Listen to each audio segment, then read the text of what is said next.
ಶೂಲವನಿಡಿದು ಹರಸಲು ಬಂದ ದುರ್ಗಾ ದೇವಮ್ಮ, ಶೂಲವನಿಡಿದು ಹರಸಲು ಬಂದ ದುರ್ಗಾ ದೇವಮ್ಮ.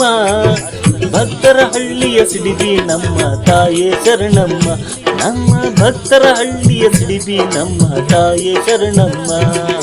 ಬೇಡಿದ ವರಗಳ ಕರುಣಿಸುತ್ತಾಯೇ ದುರ್ಗಾ ದೇವಮ್ಮ, ಬೇಡಿದ ವರಗಳ ಕರುಣಿಸುತ್ತಾಯೇ ದುರ್ಗಾ ದೇವಮ್ಮ. ಪಡುವಣ ಬೆಟ್ಟದ ಮಡಿಲಲ್ಲಿ ನೆಲೆಸಿದ ತಿಳಿಬಿನ ತಾಯಮ್ಮ, ನಮ್ಮ ಪಡುವಣ ಬೆಟ್ಟದ ಮಡಿಲಲ್ಲಿ ನೆಲೆಸಿದ ತಿಳಿಬಿನ ತಾಯಮ್ಮ.